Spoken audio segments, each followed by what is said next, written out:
Rich man's war, poor man's blood. This is something that I agree with, to a certain extent. Sometimes if you need to go to war, you need to go to war about certain things. The US does have one of the strongest militaries in the world. So when the world starts to do bad things, maybe we should intervene, not OD, but intervene a little bit to kind of guide the world and make sure things don't end up with nukes. And whenever nukes start getting involved, that's where the US should start getting involved. That's how the US should be handling things, but we ain't doing that. You know what I'm saying? And especially when it comes to them folks. Y'all know them folks, bro. Them folks been blowing up them other folks for years. And then the first time that them folks get a couple of at them, now all hell need to break loose. The math ain't mathin', brother. Things getting crazy. Y'all do y'all research. But as always, I appreciate you guys. I love you guys. I thank you guys for all the love and supports. Let's get into the video. So the concept of war is just mind-blowing to me. Essentially what it is, you have rich men, specifically white, but they have these disagreements with each other. And instead of them, I guess, handling it man to man, they be like, F that. I'm gonna send my poor people out there and you send yours. And we'll see who killed the most. Like, it's just so crazy to think about. Now, a few days ago, man, I wouldn't even say predominantly white. Actually, probably. You know what I'm saying? And the predominantly white side, like the US. The US has problem with Iran, Iraq, you know what I'm saying? Just Muslim countries in general, which is very weird. A lot of Muslim countries, we just don't rock with them. You know what I'm saying? Like I said, do y'all research, start looking into why things are playing out like things are playing out, you know what I'm saying? As a US citizen, why are we reading books about Anne Frank? I digress. Let's continue. I woke up to some crazy news. I heard that Trump bombed Iran. Everyone was online making jokes talking about, oh, we finna go to war, finna do this, finna do that. And realistically, man, America isn't going to feel any downsides to this. One thing I can say, man, is that in America, bro, we do have a privilege. America is like the biggest bully in the world. Folks is not going to try this country. Now, there are all types of theories of why Trump bombed Iran, but one that I keep hearing the most is that it has something to do with Israel. This war with Iran is not America's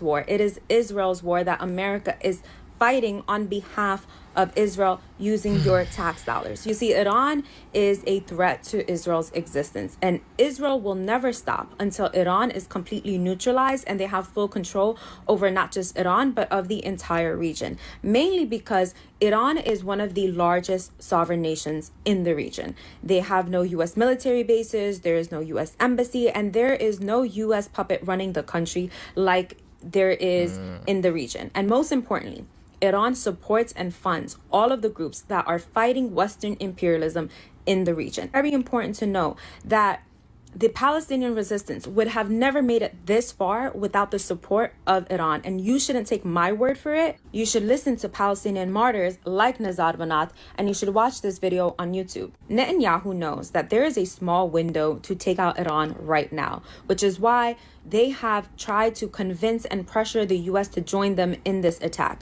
mainly because in the last 2 to 3 years, Israel has killed the top leaders and officials and generals in the Palestinian and Lebanese resistance, and also some of the top leaders and generals in the Iranian military. Today, Iran's Ayatollah Khomeini was killed in an Israeli strike. So what does this mean? It means there is going to be an all-out regional war, which is why so many people have been ringing the alarm, trying to prevent this very moment. But here we are. Iran is not going to go down without a fight, and neither are any of the groups. And that's the thing, bro. People are going to die for something that could be avoided. And these people could care less because it's not them. Support and fund in the region that fights Western imperialism. Everyone is going to fight like their life depends on it, because this is the moment, okay? And so the U.S. and Israel are not only going to attack Iran, but they're going to open up the prison gates to allow ISIS and Al-Qaeda fighters to take over the region and cause absolute havoc. And the U.S. is going... Ooh, I ain't hear that part. I did not hear that. What?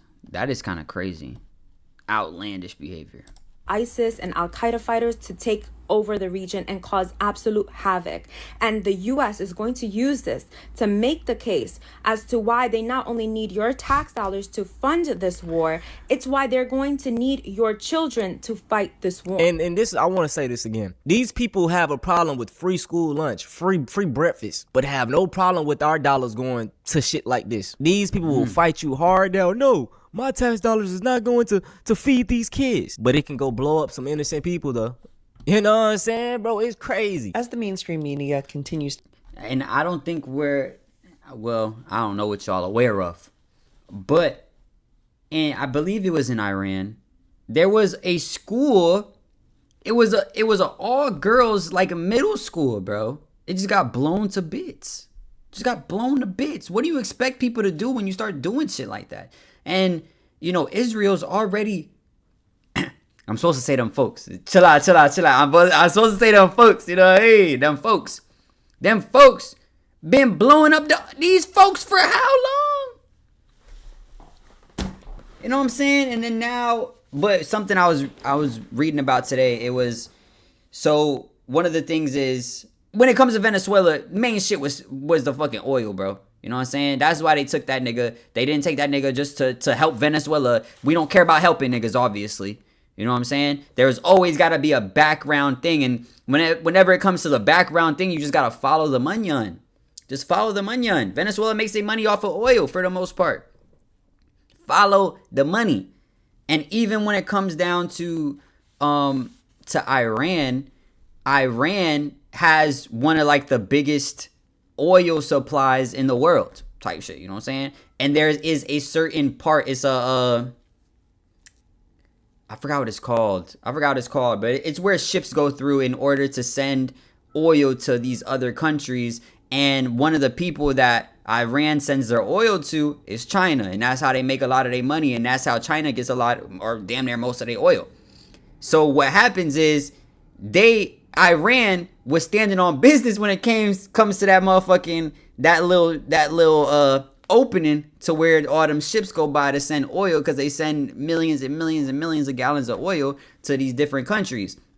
Now, one of the problems is if we were to take over that route, then a lot of oil would stop going to China and all these other places, and that's where these other places might start getting into the mix. You know what I'm saying? Even when it comes to Saudi Arabia, that's how they get a lot of their oil. If that stopped, you know, even Saudi Arabia might be like, hey, yo, we got fucked up. You know what I'm saying? They might start trying to push in and try to open that shit up so they could have oil, because at that point, you stop oil supply to damn near everyone in that region, them niggas gonna start feeling it bad. So that's where they might start getting in the mix. So Iran is kind of an important place, to be honest. And a lot of people think that they're some type of fucking fucked up third world country. You know what I'm saying? There's a lot of parts that are fucked up, of course. You know that, but that's like anywhere. But them niggas ain't living how we think they living. You know, they living a little better than that. But I digress, man. To focus their reporting in Iran on the killing of the Ayatollah, a murderer himself. Let it not be lost that the United States and Israel earlier in the day, during school hours, struck a school for Iranian girls. The current death total is up to 115 people, almost all of them children, some of them the teachers. The United States and... Sorry to interrupt again, but I mean, America could care less about kids. We see school shootings every day and still nothing is done. So, I mean, shit, and also, I'm going to show y'all some other instances of just how evil these folks is, but that's not surprising to me. It's extremely sad, bro. I'm a father, so it's like, damn, bro, come on, man. Like, I don't see, like, it's just finished. Israel have two of the greatest militaries in the entire world. Our ability to act with precision is unmatched, as evidenced by operations in Venezuela and now in Iran. Knowing that the United States and Israel have these unmatched precision operations, why would they bomb a school for girls? Why would they bomb a school for girls in the south of Iran? Did one of the Ayatollah's daughters go there? No. If she did, does it matter? Should children suffer for the crimes of their parents or grandparents? No. You bomb a girls' school when you're trying to kill the bloodline of a nation. You bomb a girls' school to horrify that nation, to terrorize parents, and to cut off the future of that nation. Now, there are a lot of details surrounding this war in Iran right now, but one thing I want to talk about specifically was how these leaders, these rich white men, could care less about their own people. I believe 3 American citizens have died as a result of this war. And I want y'all to listen to what Donald Trump had to say, and you can just hear the lack of empathy in his voice, bro. Earlier today, CENTCOM shared the news that 3 U.S. military service members have been killed in action. As one nation, we grieve for the true American patriots who have made the ultimate sacrifice for our nation, even as we continue the righteous mission for which they gave their lives. We pray for the full recovery of the wounded and send our immense love and eternal gratitude to the families of the fallen. And sadly, there will likely be more. Before it ends, there will likely be more. But I bet you if Donald Trump, if any of his sons were in this war, he would try to come to a truce immediately because he wouldn't want any of his blood to die. But since it's everybody else, since it's the peasants, he could care less. There are going to be more. Just not none of mine, though. You know what I'm saying? Y'all go fight this war. I'm going to reap the benefits. Man, I'm telling you, boy. I'll serve crack before I serve this country, my nigga. Likely be more, but we'll do everything. What the fuck, bro? I ain't hear that one before, bro. That one was new, bro. I'm sorry, bro. Serious moment, but that one was new. I ain't hear that one, bro. Where the fuck that one come from? But he ain't lying, bro. He ain't lying, bro. If I'm gonna go to war about some shit that don't got nothing to do with me or the U.S., these niggas ain't trying to attack us, bro. You know what I'm saying? They're saying, oh, they might be able to build missiles that can attack us. But how many times have they pulled that shit off? How many times did they shoot a missile at us, bruh? Like, come on. You know what I'm saying? When it comes to them folks, I believe them folks just got us by the ball sack. You know what I'm saying? All this gotta happen as soon as the Epstein files drop, huh? We gotta go to war as soon as the Epstein files drop. Let's be for real, bro. Y'all got like fucked up, bro. Y'all got like fucked up in them folks. Possible where that won't be the case. Now, this whole situation has upset so many people that one of the biggest, people on the right at one point in time, Nick Fuentes, a white supremacist, he came out and he had this to say. The movement is something else now. And what we need in 2028, this is our last chance. We need in 2026 for this administration to be shut the fuck down. What does this administration do other than cover up the Epstein files, embezzle? That's another thing. All of this could be a ploy to, get everybody mind off the Epstein files. And I mean, honestly, he didn't even have to do this because nothing was going to happen regardless. A bunch of rich ass white men who ain't nobody gonna prosecute them. They gonna prosecute themselves. Money through government contracts and bring us to war for Israel. This administration needs to be shut down immediately. Do not vote in the midterms, and if you do, vote for Democrats. Fuck this. Damn. That is what the Republicans deliver. That is what our golden age looks like. The tariffs were refunded. The deportations were stopped. They wound down and withdrew the ICE from Minneapolis. What does this administration do other than embezzle money, go to war with Iran, and bury the Epstein files? Touch on kids, and yep. Blackmail Harvard so they police anti-Semitism and ban people who criticize Israel from being in America. This administration needs to be shut down immediately. It has forfeited its mandate. They promise no new wars. They promise mass deportations in America first. And we're not getting any of it. So shut it down. In 2026, shut it down. A broken clock is... That nigga, hey, bruh. I don't think I ever heard Nick Fuentes say some shit that a nigga agreed with for real. I'm not gonna lie. I can't imagine being a part of the army right now, bro. And being shipped off to do whatever the fuck. Or clicking a button to shoot bombs at whoever the fuck. And it's like, what is the purpose of this? This is not even for us. This is not even for the U.S., bro. U.S. first, nigga. What the fuck? We're looking at fucking We're looking at people in the U.S. fucking administration, and niggas are too scared to talk about them folks. Nigga, I'm too scared to talk about them folks, bruh. I ain't trying to get my vids taken down. You know what I'm saying? Can't say them folks' name too many times. This shit start getting flagged.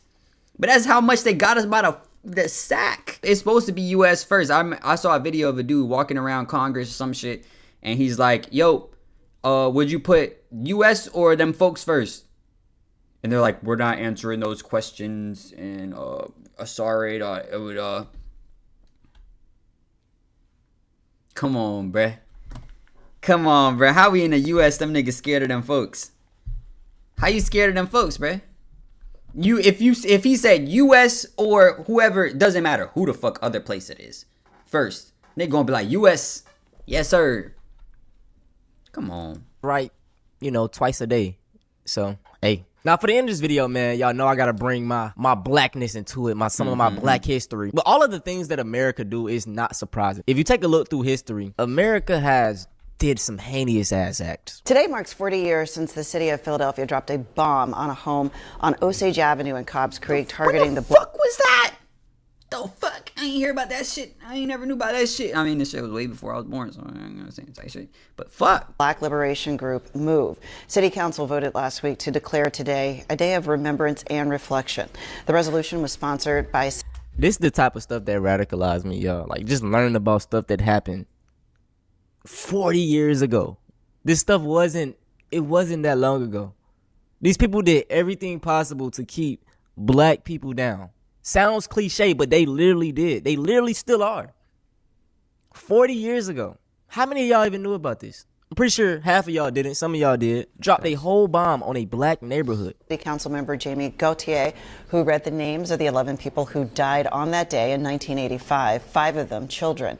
The bombing followed an hours-long standoff. The ensuing fire swept down the entire block, destroying 61 homes. A yearly procession to the bombing site is scheduled for this afternoon. On a quiet morning on May 13, 1985, Philadelphia police dropped a bomb, airstriking the home of MOVE, a black liberation group, setting off a firestorm. As flames engulfed the building and spread to 61 neighboring homes, police... Bro, never in my life did I hear about police force dropping bombs. I don't think I've ever even heard about a police force throwing grenades at niggas.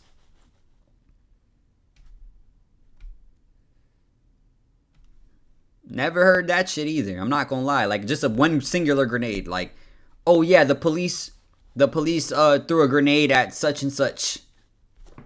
Never heard it. Niggas drop bombs. This is actually diabolical. Then ordered the firefighters to let it burn. Ordered firefighters to let it burn. 11 people, including 5 children, died in the blaze. Among them was 12-year-old Delisha Africa, whose remains would resurface decades later in a University of Pennsylvania museum, forcing a painful reckoning with this act of unchecked brutality. Before we can thoroughly discuss this tragedy, it's important to know what MOVE was and what their politics were. MOVE was a group founded in Philadelphia. MOVE advocated for freedom from oppressive systems and often clashed with city authorities who disapproved of their black liberation politics and their communal lifestyle. The tension between MOVE and the police was not something that was new. In 1978, an earlier confrontation between MOVE and the police ended in violence, and by 1985, officials had labeled MOVE a terrorist organization, and alleged neighborhood complaints of noise and sanitation issues were used as justification for further action, and that action turned deadly. The city issued warrants to arrest certain members and evict the group from their West Philly home. Early on the morning of May 13th, police attempted to serve these warrants. Hundreds of officers surrounded the home, and after hours of a tense standoff that included the police firing thousands of rounds of gunfire, the police made the decision that they would shock the world. They dropped 2 bombs on the home and ended up igniting a massive blaze that firefighters on orders let burn. Inside the house were 7 adults and 6 children, none of whom escaped except for 13-year-old Birdie Africa and 1 adult, Ramona Africa. The fire spread rapidly, consuming entire city blocks and leaving over 250 people homeless. The aftermath was a mix of devastation and disbelief. The city of Philadelphia had essentially bombed itself, an event that prompted a public outcry and an investigation. The report released by a special commission called the decision to bomb an unconscionable act. Yet no officers or city officials were ever criminally charged. Ramona Damn. Africa, the only adult survivor, however, would later serve prison time for riot and conspiracy. But those who authorized and carried out the bombing faced no punishment. So this is a tweet right here. And it's just extremely heartbreaking. I never even knew this happened. On January 12, 1962, the U.S. military began its 11-year chemical warfare campaign against the people of Vietnam and Laos, dropping 19 million gallons of harmful chemicals on 20% of both countries, poisoning more than 3 million people and causing over 1 million birth defects. And these are them spraying the stuff. Look at the bro. Like the people that do this shit, that send these hits off, bro, you have no soul, dog. That's it for this video, though, man. I'm not gonna lie, I did see a video that said, hey, correct me if I'm wrong, them folks just did that. Them folks just did put some shit on them on Iran. I'm not gonna lie. Hitting their crops and shit. That would make a nigga spaz out. Like, you done killed all our crops, nigga. Spaz time. You know what I'm saying? I did also see that Iran sent 600 missiles, bro, at them folks. 600. And 100 got through, I'm pretty sure. And yeah, I don't know, bro. I don't know what's going on. I don't know if we about to go to World War III. I hope not. But it's like, I don't really know what the answer to all this is. Like, the government is just so corrupt at this point. Like, there's really not much shit that, like, we can do except for, like, abolish the government and restart fresh, bro. There's not really much that we can do on that end. And it's like, fuck, what the fuck, you know what I'm saying? But, yeah. Anyway, man, y'all let me know what you guys think. Make sure you guys like, comment, subscribe, hit that notification bell. And if nobody told you today, I love you. Peace.